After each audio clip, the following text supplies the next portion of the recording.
안녕하십니까, 지초입니다. 오늘은 질병에 대해서 공부하도록 합시다. 사람이 어떤 질병을 앓고 있는지를 알려면 처녀성이 어느 궁에 있는가에 따라서 병명이 정해지는데 구궁의 낙서 법칙으로 논해야 합니다. 그러기 위해서는 인체 부위를 합리적으로 적용해야 합니다. 요즘 워낙 의술이 발달되어 쉽게 병명을 찾을 수 있고 수술도 아주 쉽게 할 수 있어서 철학관을 찾아와서 병에 관한 문의는 거의 없습니다만 수십 년 전에만 해도 철학관에 와서 우리들이 어느 부위에 병이 있으니 손이 없는 날 동남방 쪽 병원에 가서 목치성을 가진 의사에게 수술을 받으면 쾌유할 수 있다는 자문을 많이 참작했던 시절도 있었습니다. 먼저 성공에 천혜성이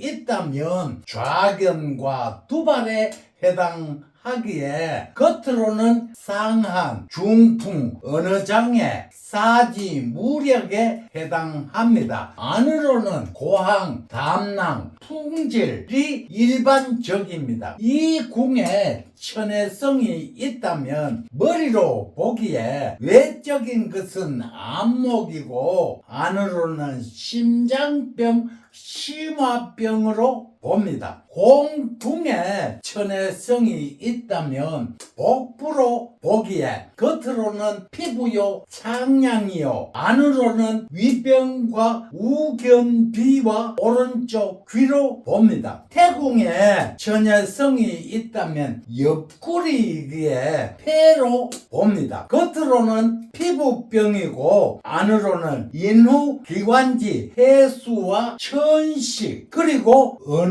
곤란으로 봅니다. 참 어렵지요. 이 공부를 하다 보니 거의 한의원에서만 사용하는 용어이기에 하루는 큰맘 먹고 한의원에 찾아갔습니다. 70에 가까운 한의원 원장님께서 상한, 고항, 당남, 풍질 등의 용어 하나하나를 아주 상세하게 가르쳐 주셨기에 열심히 공부했지만 실지 상담에는 별로 쓰이지 않아서 지금은 거의 사용을 하지 않고 있습니다. 그래도 손님들이 찾아와서 하는 말이 아프지 않고 오래 살겠느냐고 하는 게 대다수이므로 질병론은 알아두는 게 좋습니다. 긍궁에 천혜성이 있다면 우태족과 머리로 보기에 겉으로는 구치, 액각, 근골, 동통이요 안으로는 대장, 방광질환, 변비, 치질로 봅니다. 감궁에 천혜성이 있다면 신장, 소장, 단점 부위, 생식기이기에 겉으로는 한질, 유정, 설사이고 안으로는 복통, 편한, 자궁과 생식기로 봅니다. 어느 날 한 여성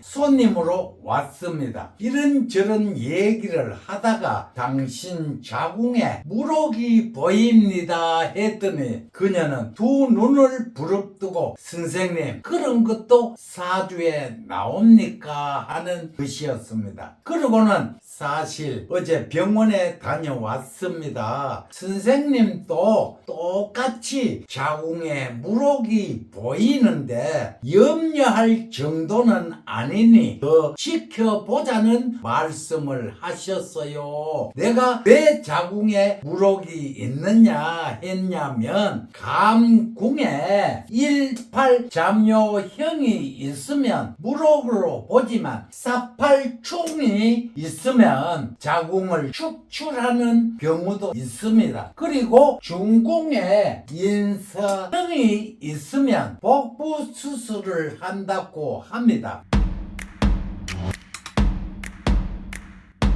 내가 늘 강조하는 게 형, 특히 자형, 충, 파, 해에서 병명을 달리 할 수가 있으므로 달달 외워서 숙지하라고 누누이 말씀을 드렸습니다. 만약 손님이 왔는데 정작 본인은 모르고 있었는데 우리가 병명을 찾아주어 병원에 갔을 때 그 병이 적중했을 때 우리를 얼마나 고마워할까요? 공부라는 것은 많은 학식과 지식을 갖고 있어도 꼭 한번 기묘하게 써먹기 위해서 하는 겁니다. 간궁에 처녀성이 있다면 좌퇴족과 비장으로 보기에 겉으로는 각기, 마비, 풍습에 해당하고 안으로는 허창 따위를 말합니다. 진궁에 처녀성이 있다면 좌협, 간담에 해당하기에 겉으로는 목맹, 이통이기가 쉽고 안으로는 빈혈, 토열, 괴로, 경계 등 간장질환이 대부분이고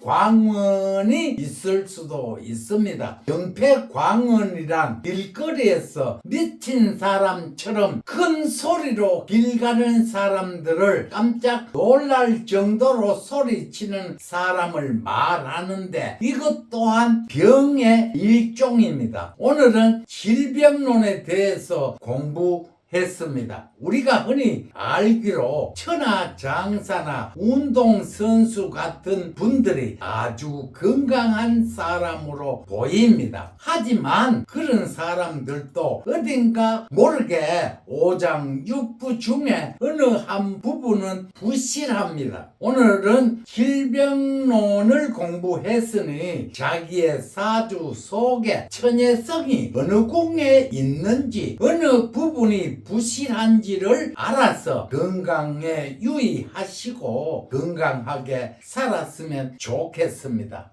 감사합니다.